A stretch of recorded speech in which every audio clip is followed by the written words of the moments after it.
الحمد لله والصلاة والسلام على من لا نبي بعده أما بعد فأعوذ بالله من الشيطان الرجيم بسم الله الرحمن الرحيم ومن يطع الله والرسول فأولئك مع الذين أنعم الله عليهم من النبيين والصديقين والشهداء والصالحين وقال النبي صلى الله عليه وسلم أنا مدينة العلم وأبو بكر أساسها جس کو صدیق ذات خدا نے کہا اور صدیق ہی مصطفیٰ نے کہا، جس کو صدیق مرتضیٰ نے کہا، یوں ہی صدیق سب اولیاء نے کہا۔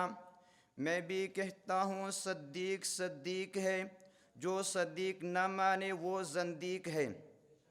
معزز سامعین، اہل سنت والجماعت سے تعلق رکھنے والے غیور علماء کرام، طلباء کرام، بالخصوص اساتذہ کرام، آج میں آپ حضرات کے سامنے اس تقریری مقابلے میں شان ابو بکر رضی اللہ تعالی عنہ کے بارے میں دو باتیں عرض کرنا چاہوں گا۔ نمبر ایک صدیق اکبر، نمبر دو خلافت۔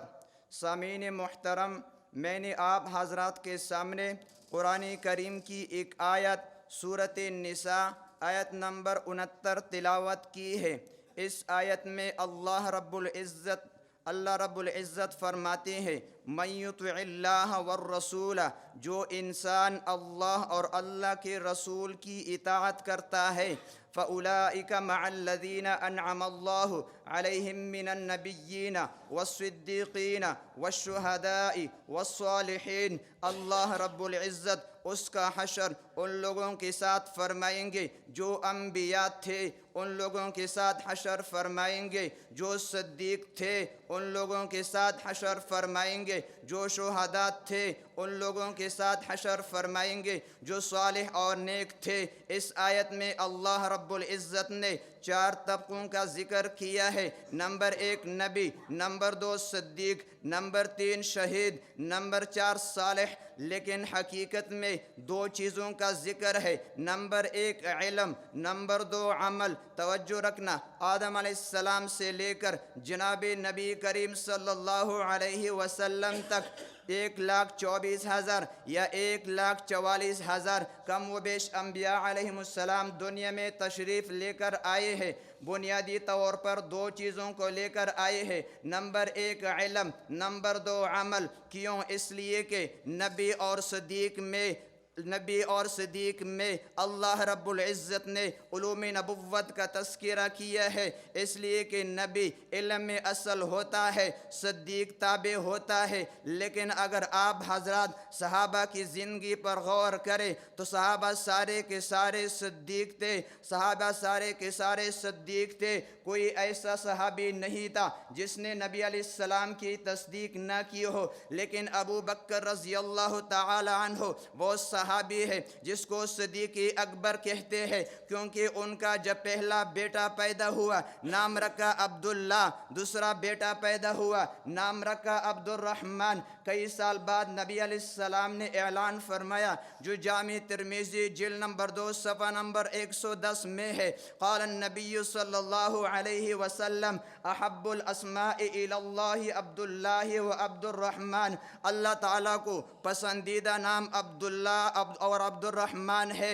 اعلان سے پہلے حضرت ابو بکر صدیق رضی اللہ تعالی عنہ نے ایک بیٹے کا نام رکھا تھا عبداللہ۔ یہ صدیق اکبر رضی اللہ تعالی عنہ کا مزاج تھا، مناسبتی کہ جو بات حضرت محمد صلی اللہ علیہ وسلم 10 سال بعد کہہ دے، حضرت ابو بکر صدیق رضی اللہ تعالی عنہ اس پر 10 سال پہلے عمل کرتے۔ اس لیے میں کہتا ہوں صحابہ سارے کے سارے صدیق تھے، لیکن ابو بکر صدیق اکبر تھے۔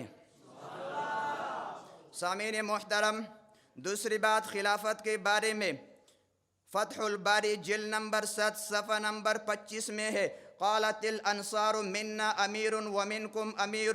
جب خلافت کا مسئلہ کڑا ہو گیا تو انصار نے کہا ایک امیر انصار میں سے ہوگا، ایک امیر مہاجرین میں سے ہوگا۔ حضرت عمر رضی اللہ تعالیٰ عنہ نے فرمایا کہ 3 خصوصیت ایسی ہے کہ حضرت ابو بکر صدیق رضی اللہ تعالیٰ عنہ کے علاوہ کسی میں نہیں پائی جاتی۔ نمبر 1، ثانی اثنین اذ ہما فی الغار، قرآن ابو بکر کو نبی کا ثانی بتلایا ہے۔ نمبر 2، اذ یقول لصاحبہ لا تحزن، قرآن ابو بکر کو نبی کا صاحب خاص بتلایا ہے۔ نمبر 3، ان اللہ معنا، اللہ رب العزت نے جس طرح نبی علیہ السلام کے لیے معیت خاص کا ذکر کیا ہے، اسی طرح ابو بکر رضی اللہ تعالیٰ عنہ کے لیے بھی معیت خاص کا ذکر کیا ہے۔ جب 3 فضیلت نص قرآن سے ثابت ہو گئی تو یہ اس بات کی طرف اشارہ ہے کہ حضرت ابو بکر صدیق رضی اللہ تعالیٰ عنہ تمام صحابہ سے افضل ہے۔ جو تمام صحابہ سے افضل اور مقرب ہوگا وہی خلافت کا مستحق ہوگا۔ سامعین محترم، حضرت ابو بکر صدیق رضی اللہ تعالی عنہ کو امامت کے لیے کیوں منتخب کیا گیا جبکہ مراد نبی حضرت عمر رضی اللہ تعالی عنہ موجود تھے، حضرت عثمان رضی اللہ تعالی عنہ موجود تھے، حضرت علی رضی اللہ تعالی عنہ موجود تھے، حضرت عباس رضی اللہ تعالی عنہ موجود تھے، حضرت عبداللہ ابن عباس رضی اللہ تعالی عنہ موجود تھے، حضرت عبداللہ ابن مسعود رضی اللہ تعالی عنہ موجود تھے۔ ان سب کے ہوتے ہوئے حضرت ابو بکر صدیق رضی اللہ تعالی عنہ کا انتخاب کیوں کیا گیا؟ توجہ رکھنا، میرا دعویٰ ہے تمام کمالات، تمام صفات، تمام خصوصیات حضرت ابو بکر صدیق رضی اللہ تعالی عنہ کے علاوہ کسی میں نہیں پائی جاتی تھی۔ اس لیے نبی علیہ السلام نے فرمایا مرو ابا بکر، اس لیے کوئی صفات نبی علیہ السلام اس کے علاوہ کسی میں نہیں پائی جاتی تھی۔ چنانچہ صحابہ کہتے ہیں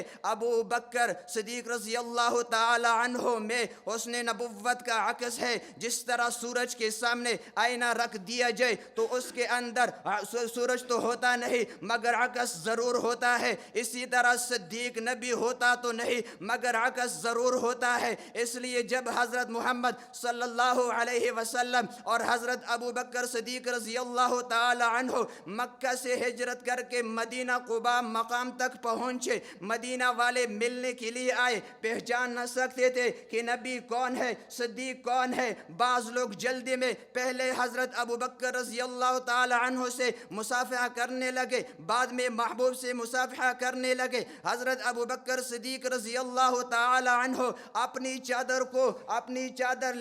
چادر سے سیبان بنا کے کھڑے ہو گئے تاکہ آنے والے لوگوں کو پتہ چلے کہ جو کڑا ہے یہ غلام ہے، جو بیٹا ہے یہ آقا ہے۔ اس لیے نبی علیہ السلام نے فرمایا مرو ابا بکر فلیصلی بالناس، اے لوگو ابو بکر کو کہو کہ میرے مصلی پہ آ کے لوگوں کو نماز پڑھائے۔ سامعین محترم، کنز العمال جلد نمبر 8 صفحہ نمبر 318 میں روایت ہے قال رجل لعلی رضی اللہ تعالی عنہ یا امیر المؤمنین ما بال المہاجرین والانصار قدموا ابا بکر وانت فیہ منقبۃ۔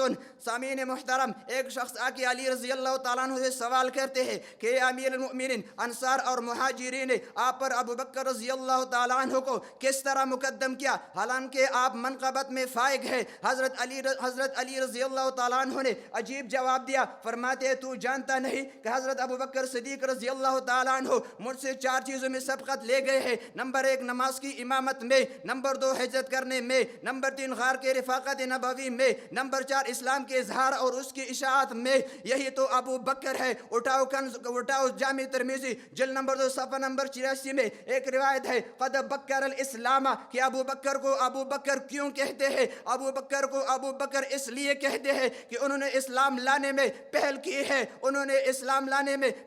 ہے، حضرت ابو بکر کو ابو بکر اس لیے کہتے ہیں کہ ہر کار خیر میں اول نمبر پر ہوتا ہے۔ چنانچہ نبوت کی تصدیق کرنے والا سب سے پہلا ابو بکر ہے، نبوت کی تائید کرنے والا سب سے پہلا ابو بکر ہے، نبوت کے ساتھ چلنے والا سب سے پہلا ابو بکر ہے، نبوت کے ساتھ ہجرت کرنے والا سب سے پہلا ابو بکر ہے، نبوت کے ساتھ جانے والا سب سے پہلا ابو بکر ہے۔ حتیٰ کہ تمام انبیاء علیہ السلام کی امتیں جنت سے باہر ہوں گی، جو جنت میں سب سے پہلا قدم رکھے گا وہ بھی سب سے پہلا ابو بکر ہوگا۔ اس لیے میں آخر میں کہوں گا کہ بلا حد و بلا فصل صدیق ہی پہلا خلیفہ ہے۔ یہ صدیوں سے مومن کا اجماعی عقیدہ ہے۔ وآخر دعوانا ان الحمدللہ رب العالمین۔